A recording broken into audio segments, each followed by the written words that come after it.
Hi there, this is Deneen from DeneenTB and Grow From Your Overflow. And this is the Truth in Business Show, and I am welcoming you here today. We're here with Emily Gehman, and she's going to be talking to us today about something that you might not think about, but she actually decided not to take a corporate job and decided to do something on her own. So we're going to talk a little bit with her today about exactly what guided her into that decision. Thank you so much for coming today. Thank you for having me. This is so amazing. I love the fact that in the group that I have of the GFYO, Grow From Your Overflow group, that I have millennials as well as women of my age. So, you know, we always love to talk to millennials because you all get kind of a bad rap, and we know from experience, or at least I know from experience, that not all of you are the same. So I want you to tell me a little bit about yourself and what it is that got you into what you're doing now. All right. Well, I am a Michigan native, and so I've lived here my whole life. And when I was in high school, I became a Christian when I was young, and grew up in church, did all the church stuff, loved it, right? And thought that I was going to be in youth ministry. I was headed for youth ministry. I wanted to go to Bible college and marry a pastor. And you had it all planned out. I had it all planned out. So I went to school. I went to Baptist Bible College, which is now Clark Summit University. And I got a counseling degree because I thought counseling is perfect, that you use that all the time in any type of ministry. When I graduated with my counseling degree, I loved that I had a counseling degree, but I did not feel like I was cut out for professional counseling.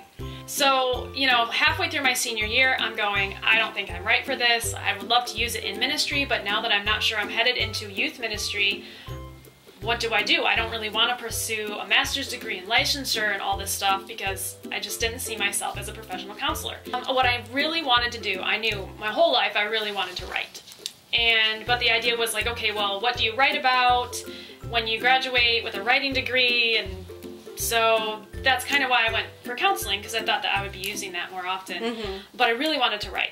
And so I'd had a job in the communications department at the college and loved it, learned a ton about journalism, very hands-on. And so the summer following my graduation, I met someone who would become my writing mentor. Okay. And that has kind of been a turning point for my career, because he was the one who told me, you can do this, I'll help you, you know, call me if you have questions. And so I said, okay, I'm going to pursue writing.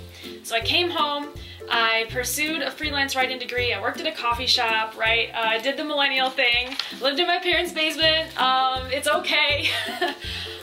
And was building this freelance writing career. I helped a professor from the college write her first book. She was a speaker, and she wanted to take her messages and put them into a book. And so I helped her do that. That was my first big project, my first big writing project. I did not get a lot of money for it, but that's okay. That is totally okay. It was a good experience, It was an excellent experience, yes. So when I came home, I finished that project, and I thought, okay, well, if I'm really going to do this writing thing, I need a writing degree. So I went to the University of Michigan Flint and got a master's in English. And so then that really helped me hone my writing skills and learn all about teaching writing and how to help other people write. And so then in that process, while I was going to school, I connected with a startup organization called Shattered Media Incorporated. And Shattered is a storytelling company, a strategic storytelling company, and I wrote a few stories for them. I started editing for them, just along the way, bits and pieces. And they introduced me to the world of storytelling. Oh, very cool. Which is what you are doing now. That's what I'm doing now. So what do you call yourself? I'm a storytelling coach. Storytelling coach. I love that, because I think a lot of times people feel like, well, my experiences don't mean I have a story, or what I've gone through, everybody goes through that. And they don't realize how unique their story really is. Yeah, on the side, so to actually make money so that I can eat and put food on the table, I have storytelling coaching clients. So I help people realize that they have a story, because that's one of the things that I hear the most. I tell people I'm a storytelling coach, and they say, oh wow, that's cool, I don't have a story. And I was like, no, you do.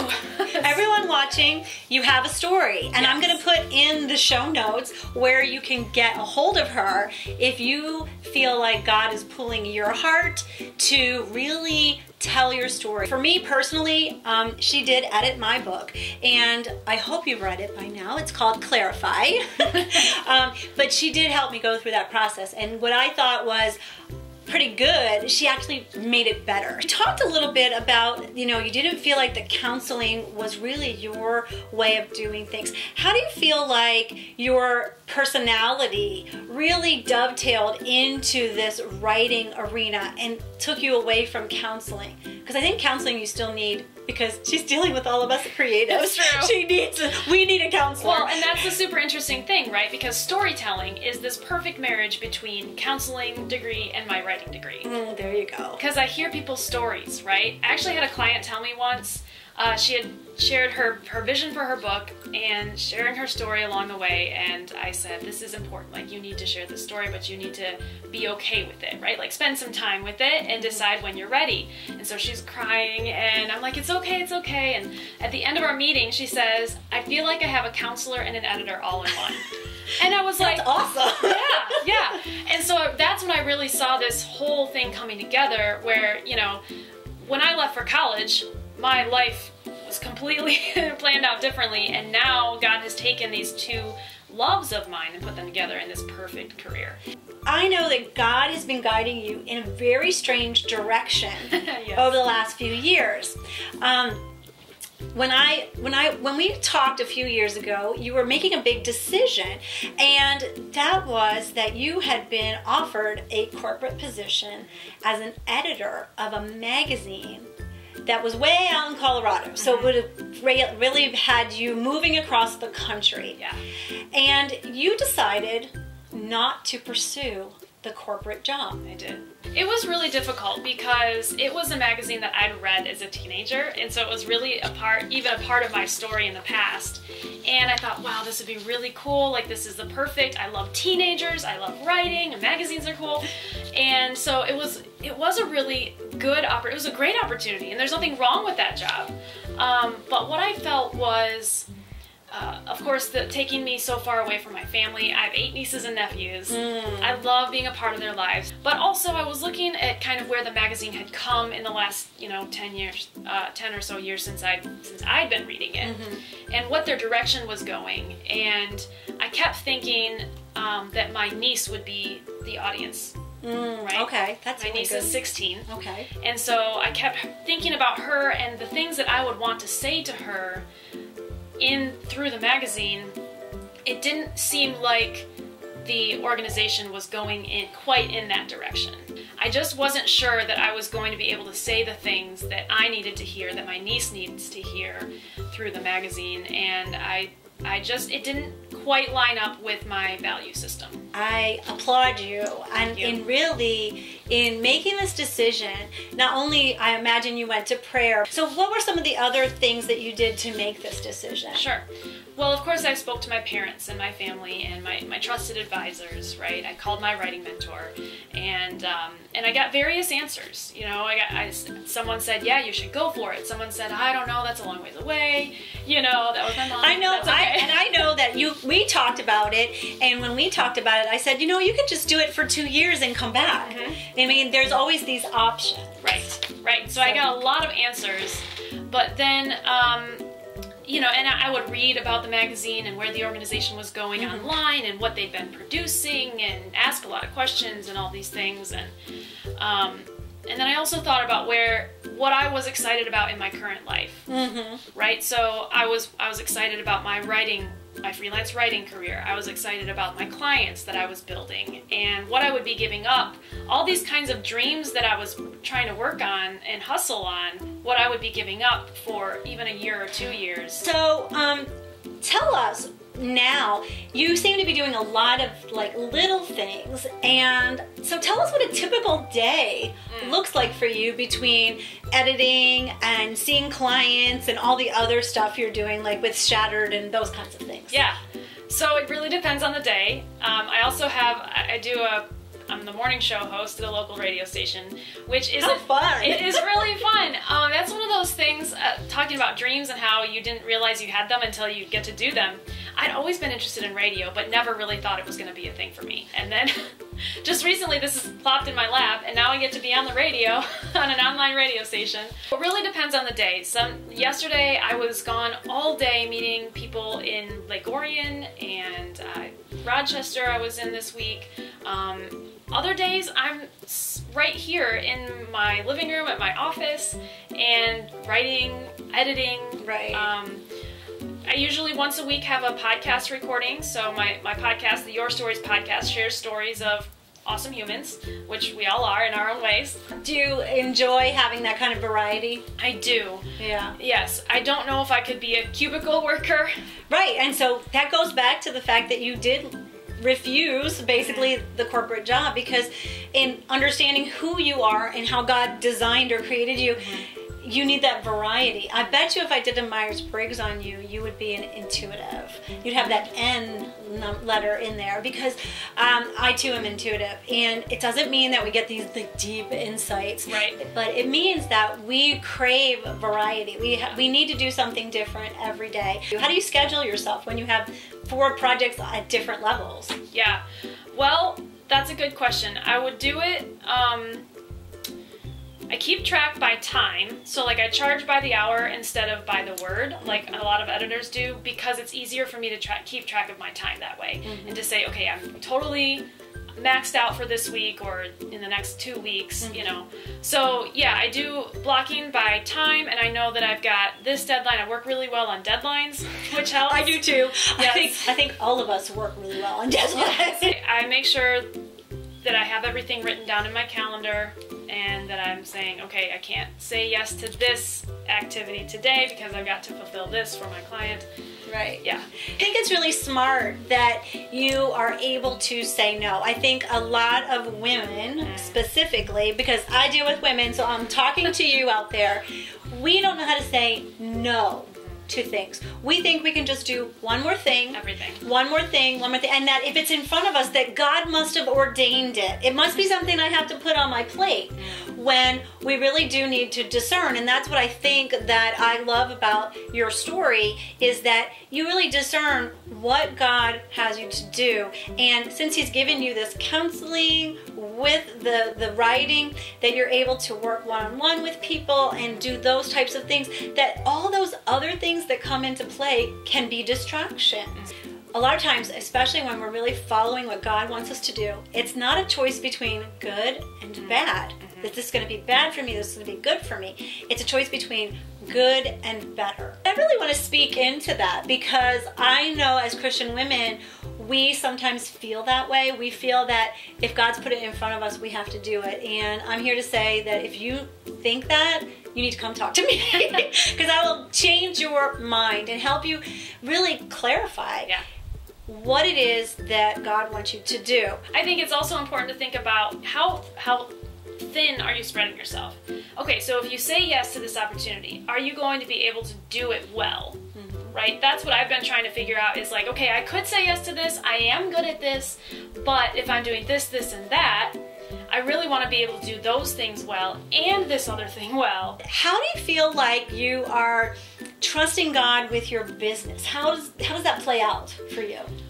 Well, for a while I was full-time with Shattered Media Incorporated, and that was really great. I was making money, I could go out and have dinner, right, buy some new shoes, and then startup, right? So ebb and flow. Right. So then it went down to part-time, very, very part-time. Okay. And the weird thing was, about 2 weeks before I knew that I was going to be getting my last paycheck, a lady out of the blue contacted me, not completely out of the blue, from a networking group. Okay. She contacted me and said, I've been wanting to call you to edit my book. Networking works! Yes, it totally does. So I said, all right, this is great. You know, I've got 2 more weeks of my full-time job, and then, you know, we'll see what happens after that. Actually, another lady about the same time called me for the same thing, different kind of book. But ever since then, that was 3 years ago. Okay. I have not had to go out and look for work. So it's all been referral. Yes. One to the next, to the next, to the next. Yep. I meet people at networking groups, or then they say, here, you got it, you got it, you know. So-and-so I know. Exactly. They connect you that way. Yeah, and I mean, it's almost like clockwork. When one project ends, another one begins, and I couldn't even plan it. And so God is like, do you trust me, right? Do you trust me? And he's also really showing me what the purpose of finances are, right? Like, we have money so that we can live. We don't live so that we can have money. I'm learning to be content with little and trusting God, and he always provides. He always provides. I do not know how, but he does. I wanted to show this. Do you remember giving this to me? I do. So this is my green notebook. Now, I'm a journal person in that I do praying in color. I don't journal longhand, but I do words and all of those things. And I was so appreciative. She gave this to me when I had my book launch. And I love the fact that, one, that she worked so hard in editing my book, and the first thing I told her was she had to double her prices. Which I did. Swallowed it hard and said, really? I said, you're worth it, so I'm glad that you took my advice. But she congratulated me here, and she said, maybe it would be something where you would write your next book. And so, you know, I've been working on what is the next book going to be. But this didn't actually become that book. You know what it became? It became the YouTube idea journal. So this is the YouTube idea journal. Cool. So it's got lots of great things in it. But I love the fact that I felt like you really were invested in what I was doing, and you really enjoyed it. And I think that anyone that's worked with you has probably said the same thing, that you really do come alongside of us as writers and people who want a book.